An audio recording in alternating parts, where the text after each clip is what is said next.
Alors,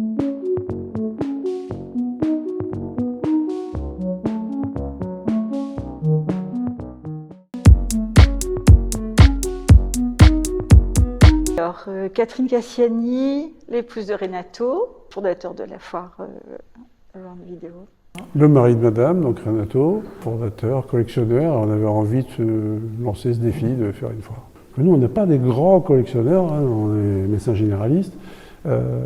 De montrer aussi aux collectionneurs qu'ils ont aussi le pouvoir de faire des choses, et pas juste de collectionner, de le partager avec les autres. Alors ils le font en prêtant des œuvres, etc. Mais c'est aussi important de montrer qu'on a la capacité, si on veut, de faire des choses, d'aider les artistes. Voilà. On a essayé de donner un côté convivial tout en étant pointu, d'ouvrir à tous les types d'images en mouvement. On voulait vraiment faire cette chose-là en plus, c'est d'inviter des jeunes artistes à présenter leur travail de vidéo, parce que ça leur permettait en fait d'arriver dans le monde professionnel plus facilement. Ils sont en fait tous sans galerie, du coup on se disait que ça leur permettrait peut-être de rencontrer éventuellement des galeristes pour présenter leur travail. Non, un truc qu'on déteste en vidéo, c'est que le son des vidéos se parasite l'une l'autre. Parce que parfois ça fait un peu bizarre, ça mange les vidéos.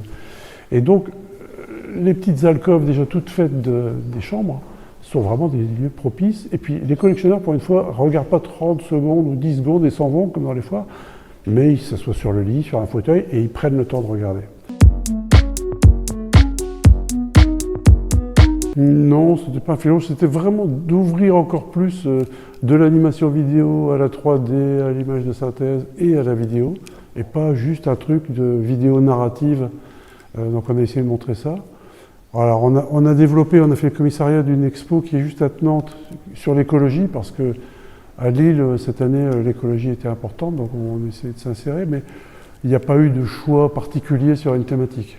Il faut qu'on soit quand même ému par la vidéo, que ça parle de problématiques d'aujourd'hui, mais ça peut être aussi quelque chose de très léger.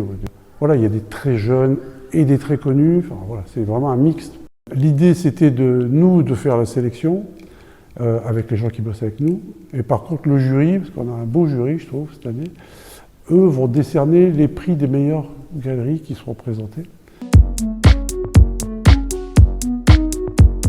On a acheté la vidéo tout de suite, très rapidement, mais ponctuellement, et puis de plus en plus.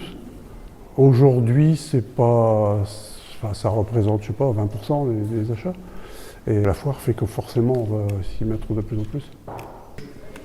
Je pense que le fait que ça ne soit pas matériel, pas un objet, c'est un frein. On voit le hiatus entre les institutions qui montrent beaucoup de vidéos et les collectionneurs sur les foires où il n'y a quasiment pas de vidéos.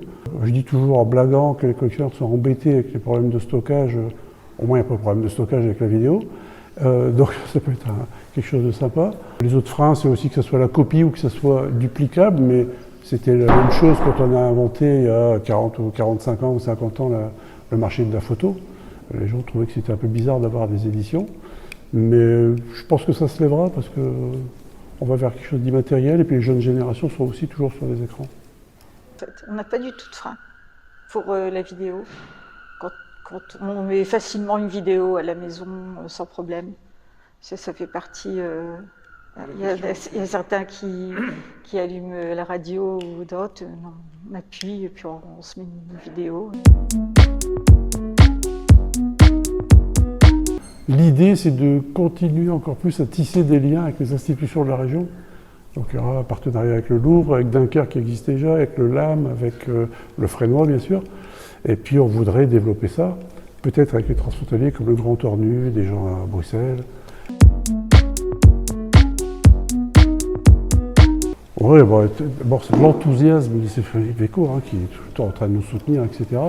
Donc là, on va présenter 3 artistes qui auront chacun une chambre. On va même présenter une vidéo d'un des artistes dans l'expo qui sera à Nantes. L'idée, c'est de développer ce partenariat, quitte à demander peut-être un commissariat à Stéphanie ou au centre.